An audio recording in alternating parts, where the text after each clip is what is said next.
When you suddenly don't feel like texting them back, it doesn't have to mean that you don't like them. I am Pauline and I am so happy you are here because sometimes there are powerful truths in these really small daily things.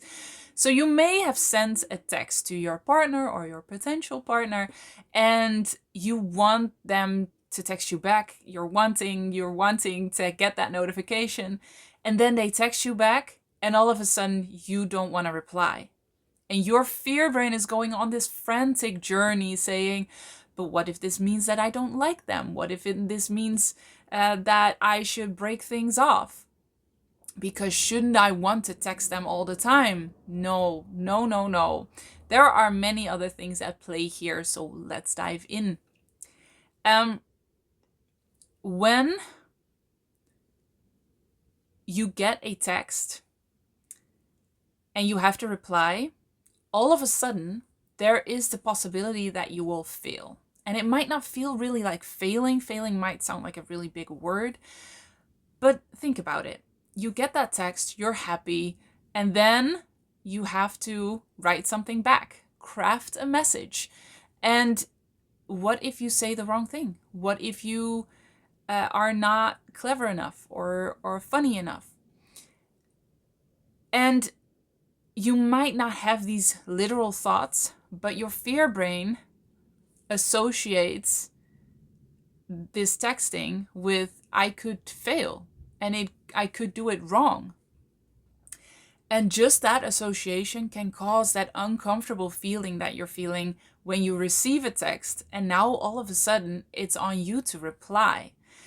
And so you feel like you have to do it right or else. So this can come from trauma. It can come from you feeling like you have to say the right thing, you have to do the right thing, you can't say anything wrong, you have to be funny, you have to be interesting. And to put all of that into a text, that's quite a lot. Whereas it could just be as simple as, oh, I got a text, yay. And you just write something back without thinking twice about it, just because you like texting back. I know there's like whole games around when do you text back? Is it like an hour later or 24 hours later? And there are a lot of people who just don't play those games. They text back whenever they text back, whether that's within 2 seconds or 2 hours or a day. So when you notice yourself kind of getting into your head about this and into this game, there is more at play than just the simple act of texting or not texting. You could also stumble upon perfectionism, like it has to be the absolute perfect thing to say. And this could even be when you know somebody quite well. It could even be in friendships, that you kind of have these associations around, oh, now I have to send something back. And it almost feels like you have to perform, like you have to do something that is deemed worthy of the other's time. So if you have the fearful avoidant attachment style, which this channel is all about, you will probably have run against up this. No, that's not. I'm not from an English speaking country, as you may notice. English is my second language. I'm from the Netherlands. So how do you say that? Run up against. You run up against this, that in these small daily things you kind of like start second guessing yourself, and you don't feel completely calm and comfortable. Another thing about this that kind of exposes this is that it is safer to want than to actually have. And so being in the position of wanting a text back, it doesn't put any pressure on you. It doesn't put any expectation on you. And so it can be easier to want something than actually receiving it, because then usually that comes with your own expectations of having to perform. This is very common in the fearful avoidant attachment style, that you always kind of feel like you have to perform. You have to do things right, in the right way. You have to say the right thing to not be abandoned. And when you get a text and you're happy about that and you write something back and there is a possibility that you fail or you do it wrong, that could mean that you lose this relationship. And fearful avoidants are very scared of that happening. And whereas the other attachment styles, like the anxious preoccupied, for instance,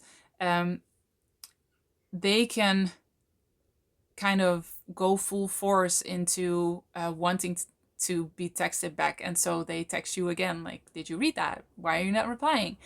The fearful avoidant could do that, but could also retreat because they're just so afraid of saying the wrong thing that it's easier to not say anything, which could be a cause of ghosting. And I'm not saying ghosting is good because it can be very hurtful to the other person, but just to maybe give a glimpse into why you might do that and why you don't have ill intent. It's just you're so caught up in perfectionism and having to say the right thing or do the right thing, because the fearful avoidant is always so afraid that they will be abandoned and they will be unsafe. So when they say or do the wrong thing, that they will be unsafe.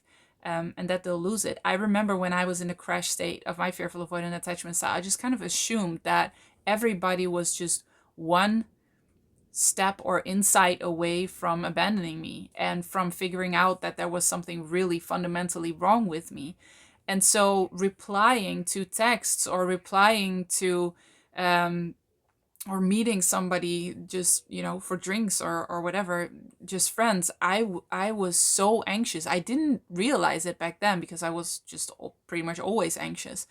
But it felt like I had to perform. It was almost like I had to, the performance of a lifetime, just to not lose somebody, not to be abandoned. So there's a lot that can be at play just through a simple text. Then also you have the power dynamic and wanting control. So the one that has texted, there's no expectation of them, but there is an expectation for the other one that now has to reply. And this is what I kind of meant by the games. Those games can be power dynamics. Like, when do I text back? I will wait a couple hours so that they think this or this. And all of that is assumption. All of that is projection. But there is a lot of power dynamics that can be played out when it comes to texting, because you don't see someone's face. You don't see them react. And a lot of fearful avoidants are actually hyper vigilant, which means that they are very tuned into facial expressions. So this whole texting and not seeing somebody can be really hard for a fearful avoidant. So when you notice that you get very uncomfortable when you got a text and now you think, oh, I have to reply, but then I also have to write a really good reply, whatever good is in your mind, that can touch on that you have to do it right. And that kind of power dynamic that you then get into can be very scary for a fearful avoidant. So it makes sense that you feel uncomfortable when you get a text. Because another thing is expectations. A lot of fearful avoidants have the feeling that you have to meet other people's expectations always. So when somebody texts you like, hey, do you want to meet up later? You feel like you have to say yes. You feel like you don't have a choice to say no, or you will definitely be abandoned, or you will be unsafe. And even though expectations can be, and in a healthy way, have to be a part of healthy relationships, it doesn't mean that you always have to meet other people's expectations the way you think they expect you to behave. And that is something that you might really have to learn as a fearful avoidant, that expectations are not always something that you have to meet. I could do a whole other video on expectations. Shall I do that? Because I feel like this sometimes gets misunderstood by the people who have a secure attachment or an anxious preoccupied attachment. And I just want to make sure that we're getting that. So I'm writing it down as a future video. But expectations can be very scary for the fearful avoidant. And that doesn't mean that you just have to not deal with them or not do anything. But I just want to help you understand why you might feel uncomfortable when somebody sends you a text and now you're kind of expected to text back, and how you can get to a very calm state and do that. Um, so what happens when you have this feeling of performance and you have to do it right, you have to say the right thing, do the right thing? What you're focusing on is right or wrong constantly. Am I doing this right or am I not doing this right? Am I failing or not? And as long as you are in the realm of right and wrong and failing or not failing, you are not in the realm of connection. Because with connection, right or wrong doesn't really exist. Like, it's not something you focus on. Let me put it this way. When you're really connected and when you're able to really connect, you're not constantly thinking, am I doing this right or am I doing this wrong? That's what I mean. And when you're constantly thinking, am I doing this right or am I doing this wrong?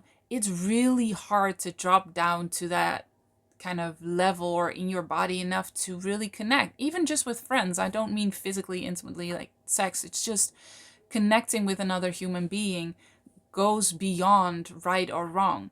And of course, I can I can hear the secure attached and the anxious preoccupied say, but you can also, when you're connected doesn't mean that you can just do anything you want. No, of course not. But what I'm trying to explain is that when you focus in your head on, am I doing this right or am I doing this wrong, it's really hard to really connect on a deep level. And when you're constantly focusing on, am I doing this right, am I failing, there is this underlying fear of abandonment that is just constantly there. And so it makes total sense that when you get a text back, even if you're really happy with the text and you've wanted that text for so long, it makes total sense that you feel uncomfortable and you don't want to reply, like you don't want to deal with it. That doesn't mean you don't want to deal with that person. It just means that you don't want to deal with all those feelings that we just discussed, all those negative associations that you have around this. So even something as simple as a text can really trigger a lot in the fearful avoidant, if you are a fearful avoidant. And so healing that will get you to a place where you can really respond from connection, from calm, from peace, from your heart. Which is just, it feels so much better. It feels so much more calm. And it allows you to have beautiful friendships and beautiful relationships. So, does that make sense?